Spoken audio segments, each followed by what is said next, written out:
ओम ज्ञानतिमिरन्धस्य ज्ञानाञ्जनशलाकाय चक्षुरुन्मिलितं येन तस्मै श्रीगुरवे नमः। नमो विष्णुपादाय कृष्णपृष्ठाय भूतले श्रीमदे श्रीभक्तिसौध केशवगोस्वामीति नामिने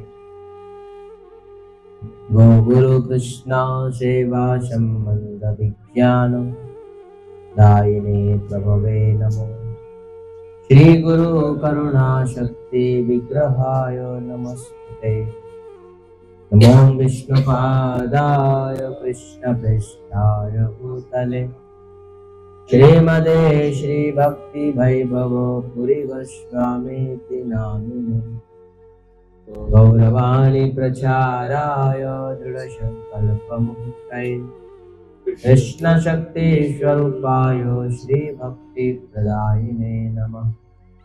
नमो विष्णुपादाय कृष्णपृष्ठाय भूतले श्रीमदे श्री भक्ति सिद्धांत सरस्वती नामिने श्री भाष्यवानुविधि विधेयताय कृपाब्धये कृष्ण संबंध विज्ञान दायिने प्रभवे नमो। माधुर्य ज्वल प्रमाद्य श्री रूपानुगवक्तिदौ श्री गौर करुणा शक्ति विग्रहाय नमस्ते। नमस्ते गौरवाणी श्री मूर्तये दीनतारिणे श्री रूपानुविद्याको सिद्धांत दंतहारिणे मूकं करोति वाचालं पंगुं लंघयते गिरिं यत्कृपातमहं वन्दे परमानन्दमाधवम्। अजानुलम्बितभुजौ कनकावधातो संकीर्तने कपितरो कमलायताक्ष विश्वम्भरो द्विजधरो धर्मपालो वन्दे जगत्प्रियकरो करुणावतारो वन्दे जगत्प्रियकरो करुणावतारो। वागीशाजस्य वदने लक्ष्मीर्यस्य च वक्षसि यस्यास्ते हृदयं संवित् त्वं नृसिंहम् अहं भजे त्वं नृसिंहम् अहं भजे। वृन्दावे तुलसीदेव्ये प्रियावे केशवस्य च कृष्णभक्तिप्रदे देवी सत्यवत्यै नमो नमः। नारायणं नमस्कृत्यं नरं चैव नरोत्तमं देवीं सरस्वतीं व्यासं ततो जयमुदीरये। श्रीकृष्ण चैतन्य प्रभु नित्यानंद श्री अद्वैत गदाधर शिवासादि गौरभक्तवृंद। हरे कृष्णा कृष्ण कृष्ण हरे हरे हरे राम राम राम हरे हरे। सर्वप्रथमंगा परम पूज्युలు प्रातः स्मरणीय परमाराध्य जगत वंदनीय श्री कृष्ण चैतन्य मठ गोसेवा संस्था संस्थापक आचार्य मध्य गुरुदेव गुरु कृपा मूर्ति विष्णुपाद परमहंस परिव्राजकाचार्य अष्टोत्तर श्रीमद् भक्ति सौध केशव गोस्वामी महाराज वाరి దివ్యపాదములో ఇదాస్ అనంత కోటి దండవత్ ప్రణామం చేస్తూ వారి అహేతుక కృపాభిక్ష ప్రార్థన కోరుతున్నాను।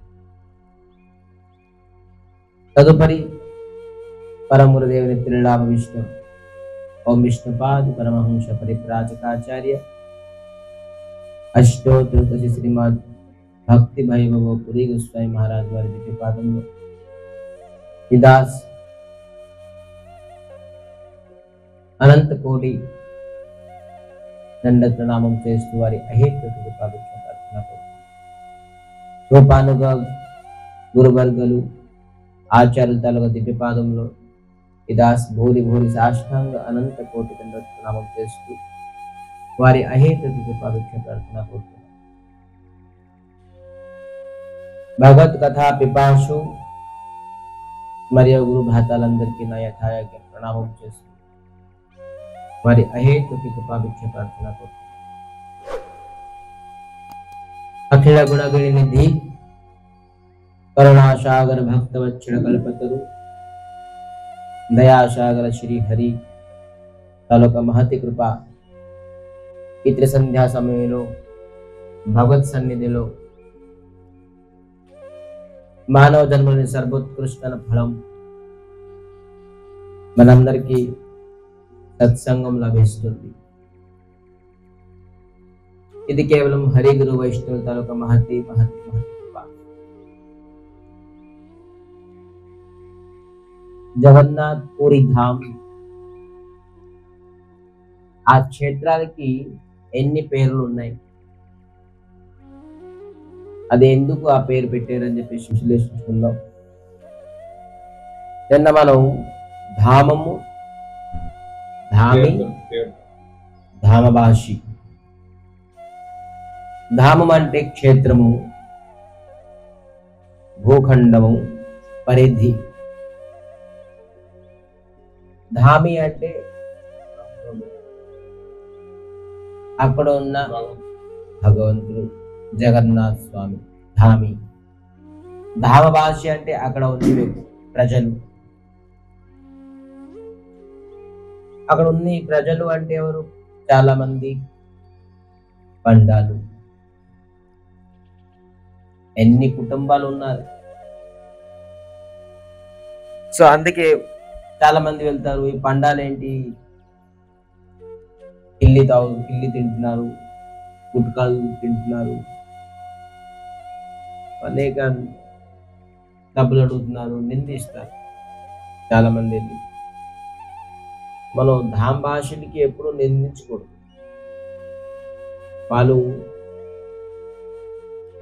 ఆ ధామ్ భాషలు నిందించడం వల్ల మనం వెళ్ళి ఆ క్షేత్రం దర్శనం చేసుకోవడం వృథా.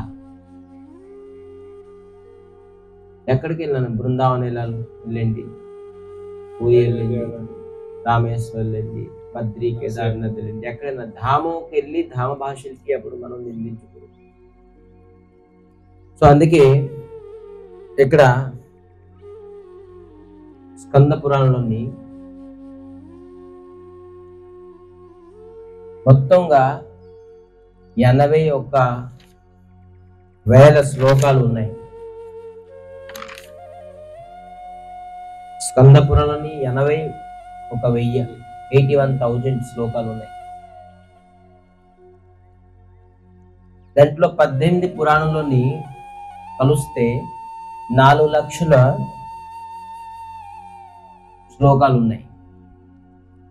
మొత్తం 18 పురాణాలు చదివితే సముదాయంగా 4 లక్షల శ్లోకాలు ఉన్నాయి. కానీ స్కంద పురాణంని కేవలం 81,000 ఉన్నాయి. అంటే 3,19,000 శ్లోకాలు ఈ 17 పురాణాలు ఉన్నాయి. కానీ ఈ ఒకే పురాణం చాలా పెద్ద పురాణం, మహత్వమైన పురాణం స్కంద పురాణం. 81,000 శ్లోకాలు ఉన్నాయి. దానికి పురుషోత్తమ ఖండ అని ఈ స్కంద పురాణంలో ఉన్నది. ఈ పురుషోత్తమ ఖండలోని అనేక పురుషోత్తమ క్షేత్రం మహిమ మొత్తం అంతను వర్ణించబడింది. ఈ పురాణం ఎందుకు ఎంత విరాట రూపంగా ఉన్నది అంటే, అనేక 81,000 శ్లోకాలు ఎందుకు ఉన్నాయంటే ఈ పురుషోత్తమ కాండమే, ఈ పురుషోత్తమ క్షేత్ర మహిమ చెప్పడానికి ఇది పెద్ద పురాణం, అతి విరాటమైన పురాణం అయింది. సో ఈ స్కంద పురాణాన్ని తెలిస్తే భారత వర్షే उत्कलम पावनो महत चतुर्भुजा जन सर्वे दुष्यन्ति तत्र वासिनः. ఈ స్కంద పురాణం రాస్తున్నారు ఏంటి ఉత్కళ పావన మహతో చతుర్భుజా జన సర్వే. చతుర్భుజ జన సర్వే, అందరూ చతుర్భుజ రూపమే. దృశ్యంతి తత్ర వాసినః, మనందరు కనబడతారు ఆ వాసీలందరూ చతుర్భుజ రూపమే. అందరూ ఆ వాసీలు మనం అనుకుంటే ఇంటిల్లి ఉంటున్నారు, డబ్బులు అడుగుతున్నారు, వాళ్ళందరూ చూడండి ఇక్కడ స్కందపడండి. ఎవరైతే పూరి ధామం వాసీలందరూ చతుర్భుజ స్వరూపమే, అదందరూ అంటే నారాయణ స్వరూపమే. వాళ్ళకి నిందిస్తాం, వాళ్ళకి. సో దీనివల్ల మనం ఆ క్షేత్రంకి వెళ్ళి ఏదైతే పుణ్యం సంపాదించుకోవడం కన్నాను పాపం ఎక్కువ సంపాదిస్తాం. చాలా వరకు ధామానికి వెళ్ళి ఎవరు వైష్ణవులతోనూ సహా వెళ్ళాలి. అన్ని కూడా పురాణంలో ఉన్నది. భక్తులతో, గురువులతో, వైష్ణవులతో వెళ్తే ఆ ధామం తాలూకా మహిమ, ఆ ధామంలో ఎలా ఉండాలి, ధామంలో ఏం చెయ్యాలి. స్వతంత్రంగా వెళ్తే ధామ మహిమ మనకు తెలియదు. ధామంలో మనం అనేక అపరాధం చేయవచ్చు. నిన్న అనుకున్నాం, మనం యమధర్మరాజు ఒక శిలాన్ని పాతేరు. అక్కడ ఎవరైనా మట్టిసారు అనుకోండి, వెళ్ళిన క్షేత్రం తాలూకా మహిమ ఏమి పనికిరావు.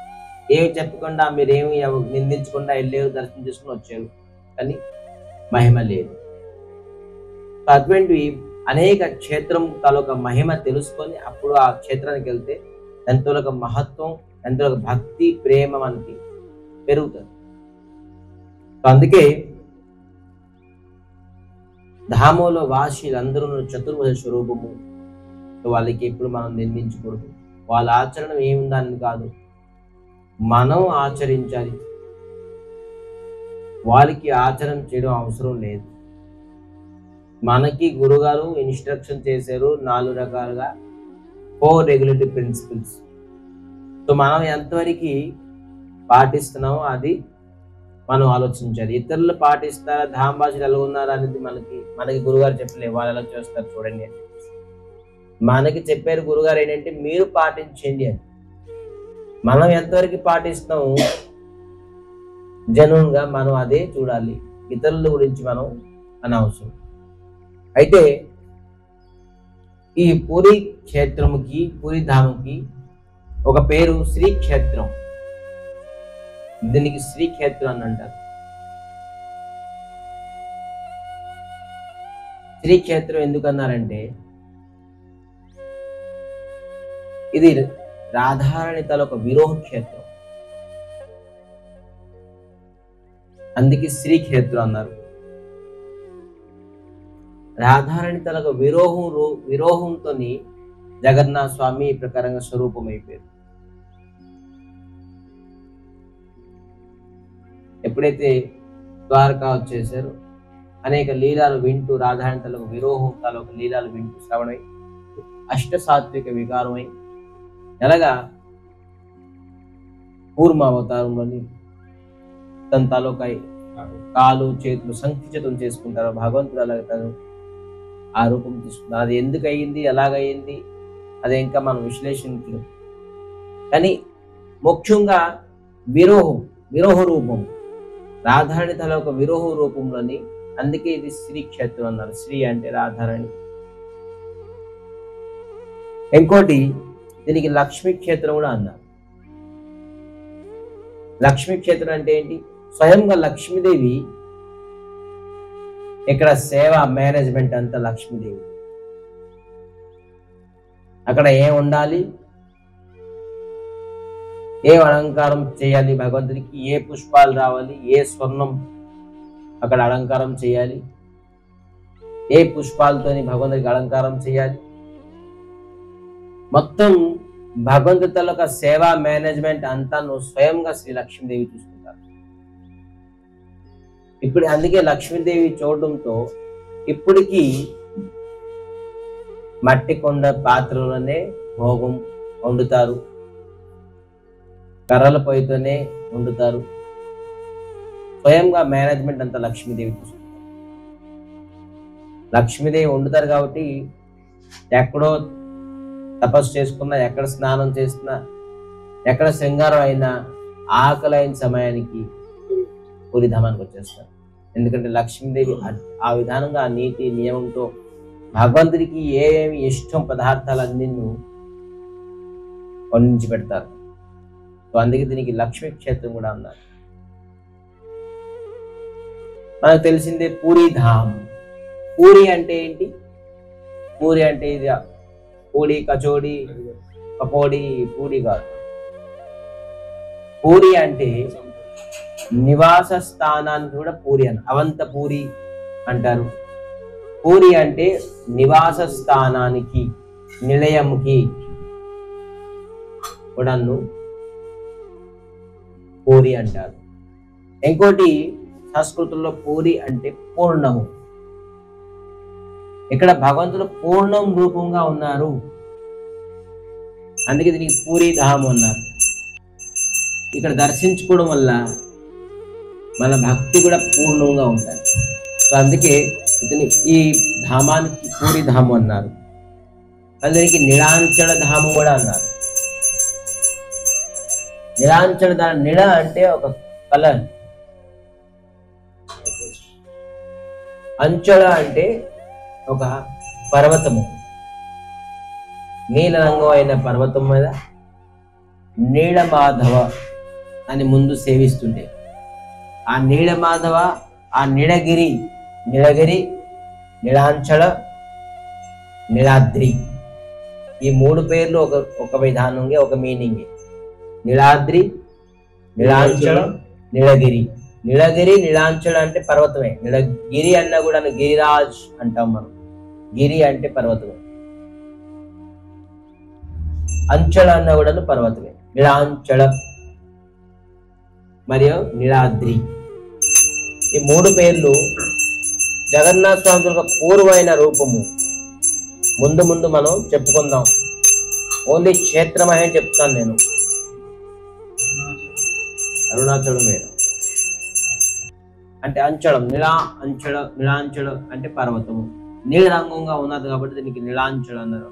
ఆ నీలాంచలం ముందు భగవంతుడు నీలిగ రూపంగా నీలగిరి, నీలమాధవ్గా ముందు పూజించబడుతుండేది. దాని తర్వాత ఆ నీలమాధవే దారు రూపంగా సముద్రంలోకి వచ్చి జగన్నాథ రూపము తీసుకున్నారు. అది తర్వాత మనం వివరించుకుందాం ఏంటని. పేరు చెప్తున్నాను కేవలం. తర్వాత శంఖక్షేత్ర అన్నారు. దీనికి శ్రీక్షేత్రం, లక్ష్మీ క్షేత్రం, పూరీధామ్, నీలాంచలధామ్, శంఖక్షేత్ర అన్నారు. శంఖక్షేత్ర, శంఖ అంటే మనం తెలుస్తుంది. శంఖం ఇప్పుడు పూర్తమే శంఖం, దానికి శంఖం అన్నారు. శంఖక్షేత్ర అంటే ఏంటి?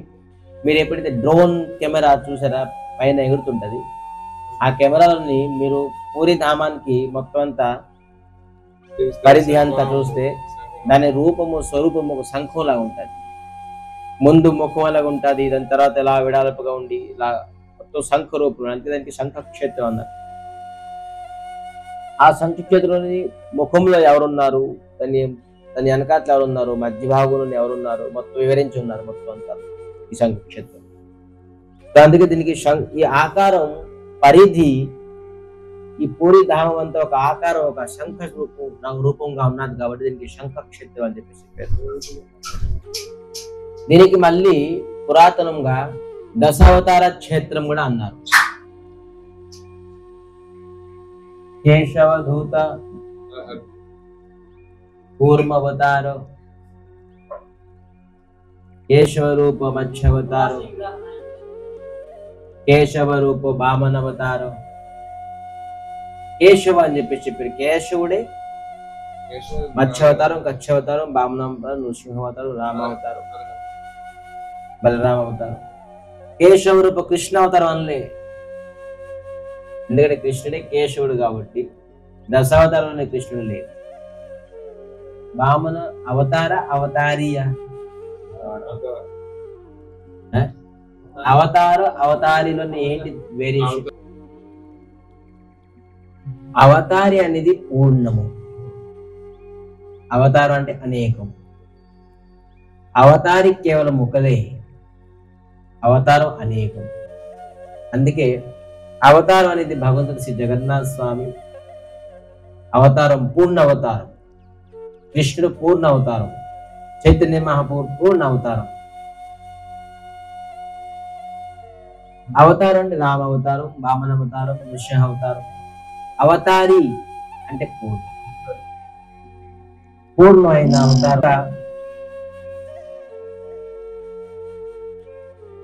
ఈ దశావతారాలు తాలూకా భగవంతుడు జగన్నాథ స్వామి కాబట్టి దశావతారి క్షేత్రం కూడా ఇది అందారు. అయితే ఈ ధామంలో మన 3 తాలూకా ధామాల్లో కూడా మనం చూడొచ్చు. ద్వారకాలో ఏమున్నదండి? ఐశ్వర్యం. ద్వారకాలోని ముఖ్యంగా ఐశ్వర్యం.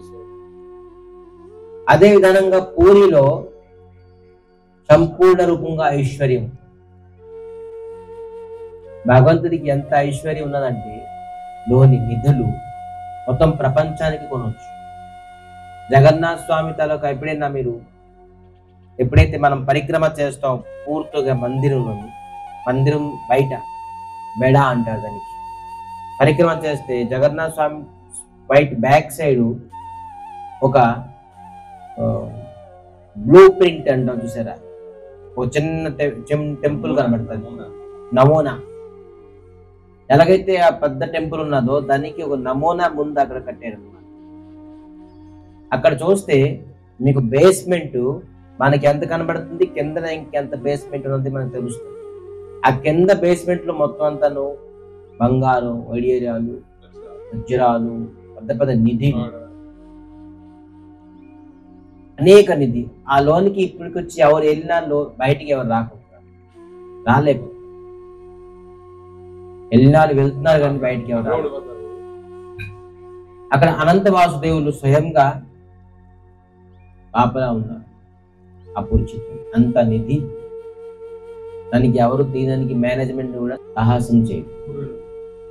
సో అందుకే ఇక్కడ ఐశ్వర్యం ఇప్పుడు కూడా జగన్నాథ స్వామికి స్వర్ణ అలంకారం అవుతుంది. ఇంత బంగారమే, కాలు చేతులు, తనకు అనేక నగలు, కిరీటాలు, పోలు, దానికి అది కూడా పోలు ధనమే. ఐశ్వర్య రూపం ఏ జగన్నాథ స్వామికి ఏమి లేదు అనుకుంటామేమో, చేతులు కాలు ఏమి లేదు, ఏమి వేసుకోలేదు అలంకారం అని చెప్పేసి.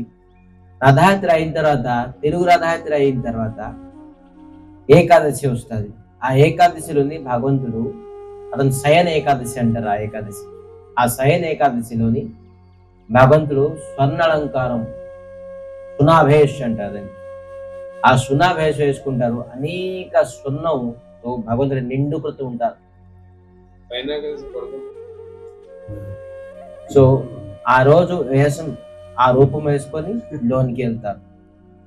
సో ఇవి రథం పైన, ఆ అలంకారం రథం పైన అవుతుంది భగవంతుడికి. సునాభేష్ చాలా అద్భుతమైన రూపము, అద్భుతమైన శృంగారము, స్వర్ణంతో. తర్వాత మాధుర్యం కూడా ఉన్నది ఇక్కడ. రథయాత్రల నుంచి, నీలాంచలం నుంచి సుందరాచలం అంటారు. గుండిచా మందిరికి సుందరాచలం అంటారు. అంటే అది బృందావనం, ఇది ద్వారక. ఎక్కడే జగన్నాథ్ శ్రీ మందిరం ఉన్నారో అది ద్వారక ఐశ్వర్యం. ఎక్కడైతే వెళ్తారు 10 రోజుల గురించి రథయాత్ర తర్వాత గుండిచా మందిరం అన్నారు, అది సుందరాచలం బృందావనం. అంటే అక్కడ మాధుర్యం. మరియా గంభీర అనే ఒక ప్లేస్ ఉన్నది పూరిధాములో, క్వైట్ ఆపోజిట్. ఎక్కడైతే శ్రీమందిరం, గుండిచా మనం నిల్చుంటే రైట్ సైడ్ లోని గుండిచా మందిరం ఉంటారు. అదే డిస్టెన్స్ లెఫ్ట్ సైడ్ లోని గంభీర అని అంటారు. ఆ గంభీరంలో ఔధర్యం. ఔధర్య అంటే ఏంటి?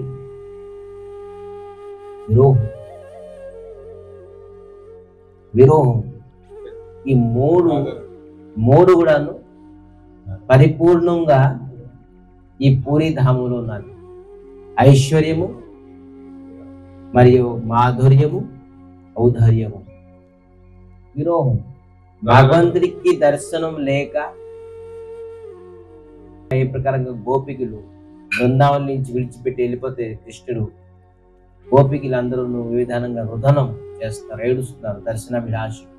ఆ విధానంగా చైతన్య మహాప్రభు 12 సంవత్సరాలు కృష్ణుడికి ఊహించుకొని కృష్ణుడే కృష్ణుడికి ఊహించుకుంటున్నాడు. హరే కృష్ణ కృష్ణ కృష్ణ హరే హరే హరే రామ హరే రామ రామ